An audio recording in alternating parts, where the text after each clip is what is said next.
साथियों, आपको यह तो पता ही है कि सारे देशों को गलत साबित करते हुए हमारे चंद्रयान ने चांद पर अपना कब्जा कर लिया है। दोस्तों, इसरो ने एक वीडियो शेयर किया है जो आप स्क्रीन पर दे सकते हैं। जरा देखिए कैसे रोवर चांद की जमीन पर आ रहा है। मतलब साफ है कि प्रज्ञान रोवर ने अपना काम शुरू कर दिया है। यानी कि दोस्तों, चांद के दक्षिणी ध्रुव के जो भी राज है, वहाँ की अंधेरी दुनिया के जो भी रहस्य है, उन सभी से पर्दा उठने वाला है। आखिर उस दुनिया में क्या मौजूद है, क्या वहाँ पर कोई रह रहा है या फिर कोई एलियन है, इन सब के बारे में जल्द ही पता लग जाएगा।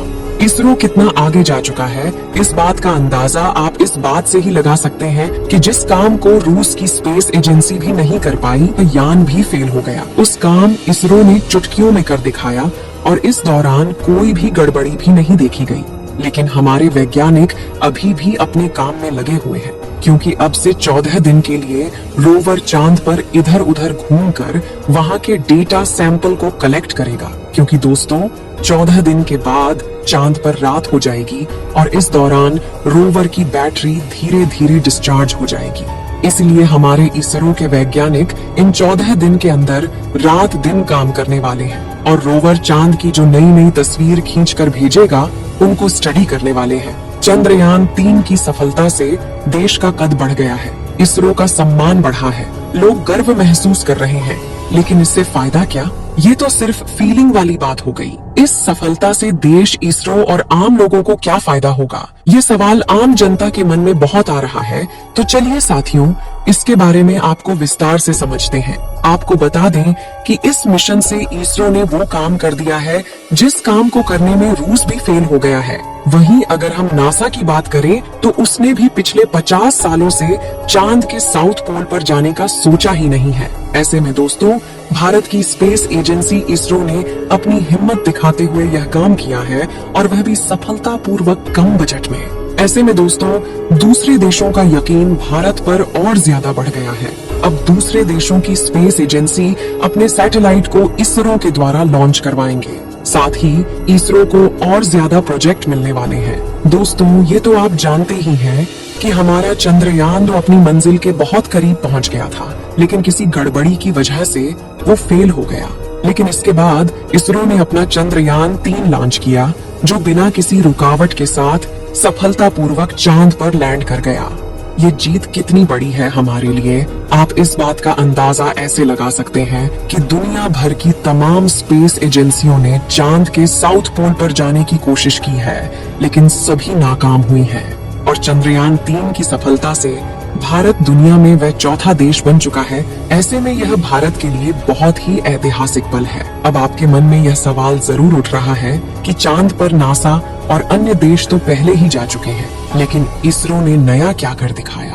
तो मैं आपको बता दूं कि आज तक जितने भी देश चांद पर गए हैं, उनमें से कोई भी देश अपना अंतरिक्ष यान सफलतापूर्वक चांद के दक्षिणी ध्रुव पर नहीं उतर पाया है। सभी को नाकामी ही हाथ लगी है, लेकिन साथियों, इसरो को नहीं।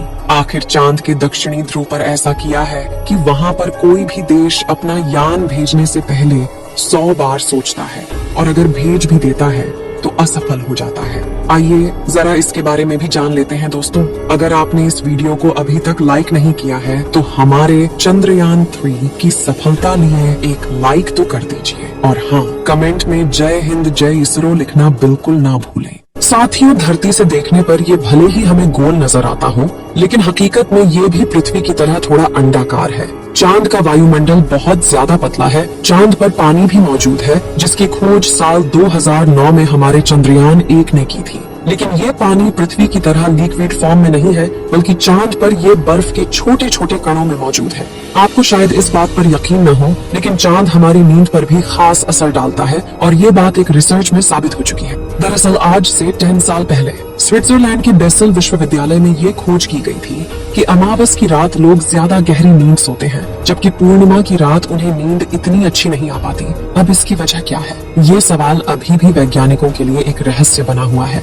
आपने बहुत बार ये सुना होगा कि चांद पर बड़े बड़े गड्ढे मौजूद हैं, लेकिन इन सभी में सबसे ज्यादा बड़े और गहरे गड्ढे चांद के दक्षिणी ध्रुव पर हैं। साथ ही इस इलाके में गड्ढे की गिनती भी सबसे ज्यादा है। आप ये जानकर हैरान हो जाएंगे कि चांद के दक्षिणी ध्रुव पर अटकेन बेसिन नाम का गड्ढा है, जो चंद्रमा का सबसे बड़ा गड्ढा है। इस गड्ढे का व्यास 2500 किलोमीटर और गहराई 8 किलोमीटर है, और ये सिर्फ चांद ही नहीं बल्कि हमारे पूरे सोलर सिस्टम का सबसे बड़ा गड्ढा है। चांद का दक्षिणी ध्रुव ऐसे ही खतरनाक गड्ढों से भरा हुआ है। इन गहरे कुओं में करोड़ों साल से सूरज की एक किरण तक नहीं गई है। ऐसे में कोई नहीं जानता यहाँ कौन से रहस्य छिपे हुए हैं। वैज्ञानिकों का अनुमान है कि चांद के इन गड्ढों के नीचे बेशुमार पानी छुपा हो सकता है, या फिर कुछ और भी हो सकता है, लेकिन ये सिर्फ अनुमान है और इसके बारे में निश्चित रूप से कुछ नहीं कहा जा सकता। यही वजह है कि हमारे इसरो के वैज्ञानिक ने अपने चंद्रयान 3 को चांद के खतरनाक इलाके में भेजने का रिस्क उठाया है, जो कि कामयाब रहा है। यानी कि चंद्रयान ने चांद के रहस्यों से पर्दा उठाना शुरू कर दिया है और धरती पर नई नई फोटो भेजने लग गया है। साथियों, इसी बात पर वीडियो को एक लाइक तो कर दीजिए। इससे पता चलेगा कि आप चंद्रयान 3 मिशन से कितना ज्यादा प्यार करते हैं। जब हमारा चंद्रयान 3 लैंड करने वाला था, तब आखिरी 10 मिनट में जो हुआ उसके बारे में मैं आपको थोड़ा बता देती हूँ। शाम के 5:47 पर चंद्रयान 3 का विक्रम लैंडर अपनी कक्षा को छोड़कर चांद की सतह के लिए रवाना हो गया और 10 मिनट का सफर तय करते हुए चांद के बहुत करीब पहुंच गया था।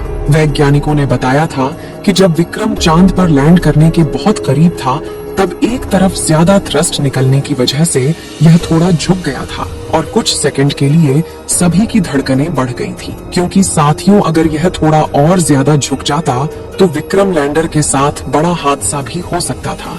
मतलब कि यह पलटकर चांद की सतह पर गिर भी सकता था। हालांकि दोस्तों, ऐसा कुछ भी नहीं हुआ। अगर जरा सी भी गड़बड़ी होती तो मिशन तबाह हो सकता था। विक्रम लैंडर के अंदर लगी हुई एआई ने इसे वापस से काबू में कर लिया और आखिरकार वो समय आ ही गया जब विक्रम ने अपने झंडे गाड़ दिए, यानी कि 6 बजे चांद की सतह पर कदम रखा और पूरी दुनिया के अंदर इतिहास रच दिया और दिखा दिया कि भारत कुछ भी कर सकता है। और इस तरह हमारे चंद्रयान ने कई दिनों के लंबे सफर के बाद भारत का तिरंगा चांद पर लहरा दिया और हमारे इसरो के वैज्ञानिकों की कड़ी मेहनत रंग लाई। इस दौरान वैज्ञानिकों की आंखों बहुत सारे आंसू थे, लेकिन ये खुशी के आंसू थे। साथ ही हमारे प्रधानमंत्री जी ने पूरे देशवासियों को ढेर सारी बधाइयां दी। इतना ही नहीं, हर देश के लोगों द्वारा चंद्रयान को बहुत सारा प्यार मिला और खास तौर से आप लोगों ने चंद्रयान 3 को जितना सपोर्ट किया, उसके बारे में जितना कहा जाए कम है। साथियों, इसी बात पर आप कमेंट करके बताइए कि भारत और कौन कौन से इतिहास जल्द ही रचने वाला है। आपको बता दें कि इसरो अपना अगला मिशन आदित्य L1 जल्दी लॉन्च करने वाला है, जिसके बारे में हम आपके संपूर्ण जानकारी जल्द ही देने वाले हैं। इसलिए साथियों, हमारे चैनल को सब्सक्राइब करें और नोटिफिकेशन बेल को ऑल पर सिलेक्ट कर लें, ताकि जो भी नई जानकारी आए वह सबसे पहले आप तक पहुंच जाए। वीडियो में अंत तक बने रहने के लिए आपका बहुत बहुत शुक्रिया।